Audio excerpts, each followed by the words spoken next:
تو نہیں ہے. ادھر آپ اپنے بچوں کو عید کی نماز پڑھائیں اور ادھر کوئی یتیم بچہ عید کے دن پہلے پرانے کپڑے پہن کر کے نماز ادا نہ کر رہا ہو. ہمیں چاہیے کہ ہم عید سے پہلے یتیموں کا بھی خیال کر لیں, غریبوں کا بھی خیال کر لیں. حضرات محترم, یہ ہمارا طریقہ نہیں بلکہ بزرگوں کا طریقہ ہے, اور ہمارے مذہب نے یہ سکھایا ہے. جو ہندوستان کے راجا حضرت خواجہ غریب نواز چشتی رحمۃ اللہ تعالیٰ علیہ ہیں, آپ کے بچپنے کا دور تھا, آپ جا رہے تھے عید کی نماز کے لیے, عیدگاہ پر جا رہے تھے.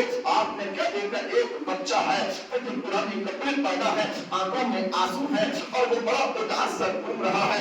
آپ نے اس کو روکا, روکنے کے بعد پوچھا, بیٹا کیا تم نے کپڑے نہیں سلوائے ہیں؟ کہا کون سے کپڑے, کیسے کپڑے؟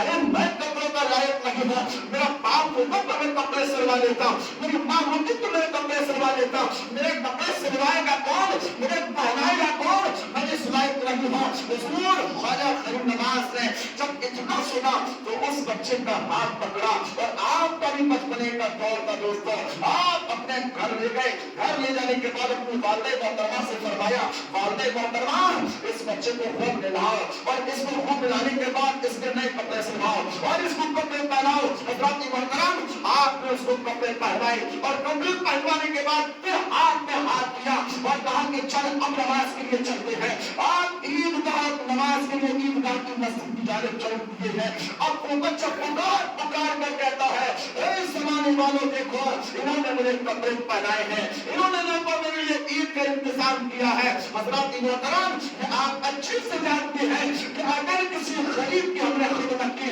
کسی کے سہارا کو سہارا دیا, کسی یتیم کی اگر مدد کی, تو قسم خدا کی اللہ تبارک و تعالیٰ اس مدد کرنے کو قبول فرماتا ہے, اور اس خیرات کو, زکات کو, امداد کو اور مدد کرنے کو اپنی بارگاہ میں قبول کرنے کے بعد اللہ اس کے کاروبار میں برکتیں بھی نازل فرماتا ہے. تو اس لیے پیارو, اپنے کے ساتھ ساتھ اپنے پڑوسیوں کا بھی ذرا خیال کیجیے گا. یتیموں کو دیکھیے, بے سہاراؤں کو دیکھیے.